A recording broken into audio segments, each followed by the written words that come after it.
একটি মিসাইল যেটি ছুটতে পারে 18,500 কিলোমিটার প্রতি ঘন্টায় বা শব্দের গতির প্রায় 15 গুণ দ্রুত, তখন তা বর্তমান বিশ্বের প্রচলিত যে কোনো আকাশ প্রতিরক্ষা ব্যবস্থার জন্য এক মূর্তিমান আতঙ্ক।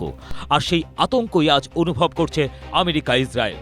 কেননা এই মিসাইলের কোনো জবাব তাদের কাছে নেই প্রার্থনা করা ছাড়া। আর এই মিসাইলটি হলো ইরানের তৈরি অত্যাধুনিক ফাত্তা-2 হাইপারসনিক ক্ষেপণাস্ত্র। ফাত্তা-2 মিসাইল যখন তার লক্ষ্যের দিকে এগিয়ে যায় তখন আকাশে যেন দেখা যায় এক স্বর্গীয় নৃত্য। স্ট্রবেরি সুপার ডটেড ও ক্লাসিক ভ্যারিয়েন্টে সেন্সেশন জাগুক শিহরণ। কিন্তু এর ভয়াবহ সৌন্দর্য শুধু আকাশেই উপভোগ করা যায়, জমিনে কেবলই মৃত্যুদূত। 200 কেজি বিস্ফোরক বহন করতে সক্ষম এই মিসাইল যেন আক্ষরিক অর্থে কিয়ামত নামিয়ে আনতে পারে তার লক্ষ্যবস্তুতে। এটি একটি 2 স্টেজ প্রিসিশন গাইডেড মিসাইল যা অত্যন্ত নিখুঁতভাবে তার লক্ষ্যবস্তুতে আঘাত করতে সক্ষম।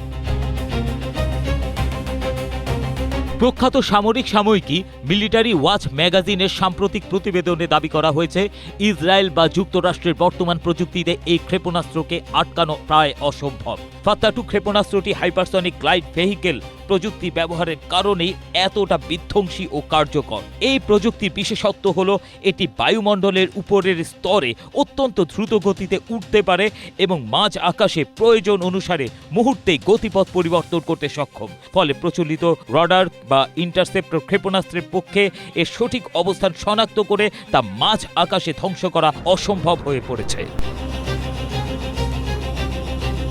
ইসরায়েলের শীর্ষস্থানীয় ক্ষেপণাস্ত্র প্রতিরক্ষা ব্যবস্থা নির্মাতা প্রতিষ্ঠান রাফায়েলের ভাইস প্রেসিডেন্ট ইউভাল বাসেস্কি নিজেই এই মিসাইলের বিরুদ্ধে তাদের সীমাবদ্ধতার কথা স্বীকার করেছেন। মিলিটারি ওয়াচের ওই প্রতিবেদনে তিনি জানান, বর্তমান প্রতিরক্ষা ব্যবস্থাগুলো মূলত সাধারণ ব্যালিস্টিক ক্ষেপণাস্ত্র ধ্বংসের জন্য নকশা করা, কিন্তু ফাত্তা-2 এর মতো শব্দের গতির 10 গুণ গতিসম্পন্ন ক্ষেপণাস্ত্র মোকাবেলা করতে হলে ইন্টারসেপ্টর মিসাইলকে শব্দের গতির অন্তত 30 গুণ দ্রুত গতিতে ছুটতে হবে, যা তৈরি করা প্রায় অসম্ভব। সামরিক বিশেষজ্ঞদের মতে যুক্তরাষ্ট্র ও ইসরায়েলের ব্যবহৃত বিদ্যমান অ্যারো বা ডেভিড স্লিং এর মতো ব্যবস্থাগুলো যেখানে ইরানের পুরনো মডেলের ব্যালিস্টিক ক্ষেপণাস্ত্রের চাপ সামলাতেই পারছে না, সেখানে নতুন হাইপারসনিক প্রযুক্তির সংযোজন পুরো প্রতিরক্ষা সমীকরণকে আরও জটিল করে তুলছে। বর্তমান মধ্যপ্রাচ্যের রণক্ষেত্রে ইরানের এই ক্ষেপণাস্ত্রগুলো এমন এক সক্ষমতা প্রদর্শন করছে যা সামরিক ভারসাম্যে বড় ধরনের পরিবর্তন এনেছে। বিশ্লেষকরা মনে করছেন ফাত্তা-2 কেবল একটি অস্ত্র নয়, বরং এটি ইসরায়েলের প্রতিরক্ষা প্রাচীর ভেদ করার এক অব্যর্থ চাবিকাঠি হয়ে উঠেছে। একে এক অর্থে আমেরিকা ইসরায়েলের সামরিক সীমাবদ্ধতা ও পরাজয় হিসেবেই দেখা হচ্ছে। ABM Asaduzzaman, Asia post.